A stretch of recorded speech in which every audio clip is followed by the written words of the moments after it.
RHS सर्वांग क्षमता क्या है? कोई अगर दो त्रिभुज है तो वो क्या दोनों के दोनों अगर समकोण हैं, यानी उसका एक कोण क्या है 90। आज हम क्या देखने वाले हैं?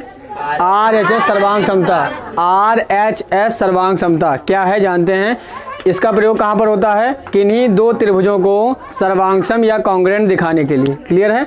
तो हम देखते हैं कि RHS क्या है, पहले फुल फॉर्म देख लेते हैं। सबसे पहले अगर बात करें, R का मतलब क्या होता है बेटा? R का मतलब होता है राइट। क्या होता है? राइट। ठीक है, राइट एंगल भी कह सकते हैं। क्या कह सकते हैं? राइट एंगल भी कह सकते हैं, यानी समकोण। क्या कहेंगे? समकोण कह सकते हैं। यहाँ पर अगर हम बात करें तो क्या कहेंगे?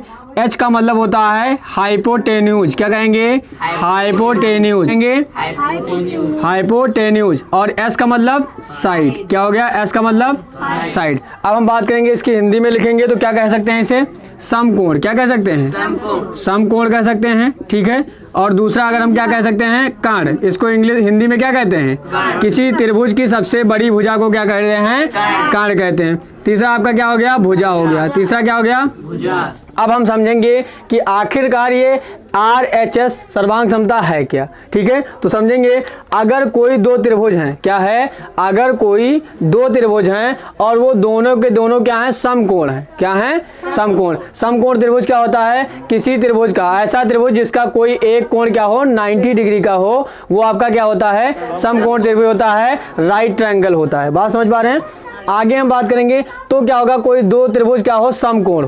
किसी समकोण त्रिभुज का कर्ण बराबर हो और एक कोई भुजा बराबर हो। ध्यान दीजिएगा, देखिए दो त्रिभुज हमारे पास हैं। ट्रायंगल क्या है? PQR और ट्रायंगल KLM। देखिएगा ध्यान से, दोनों के दोनों त्रिभुज क्या हैं? 90 डिग्री के हैं, यानी समकोण त्रिभुज हैं। देखिए ये भी 90 डिग्री का है और ये भी, दोनों के दोनों समकोण हो गए। पहली बात। अगर हम बात करें, दूसरी की बात करें तो कर्ण की बात करें। कर्ण यानी त्रिभुज की सबसे बड़ी भुजा।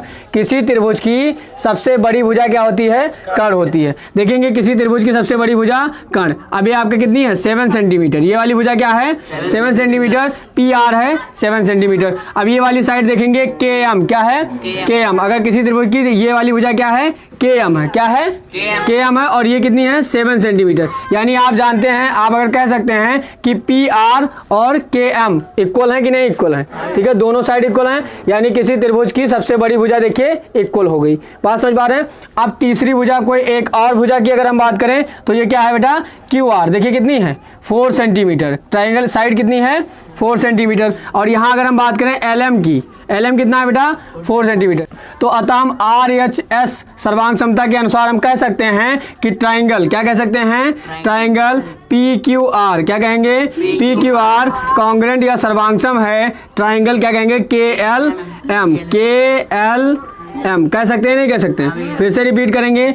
कोई अगर दो समकोण त्रिभुज हैं, RHS सर्वांग क्षमता क्या है? कोई अगर दो त्रिभुज है तो वो क्या दोनों के दोनों अगर समकोण हैं, यानी उसका एक कोण क्या है 90 डिग्री का है, तो उसकी सबसे बड़ी भुजा बराबर हो, उसकी सबसे बड़ी भुजा यानी कि कर्ण बराबर हो, और क्या हो? एक अन्य भुजा भी बराबर हो। देखिए इसकी सबसे बड़ी भुजा 7 सेंटीमीटर, ये वाली बराबर है, और अन्य भुजा देखेंगे 4 सेंटीमीटर, ये वाली भी बराबर है। तो वो दोनों त्रिभुज आपस में क्या होंगे? कॉन्ग्रुएंट होंगे, सर्वांगसम होंगे। और यही क्या बताता है?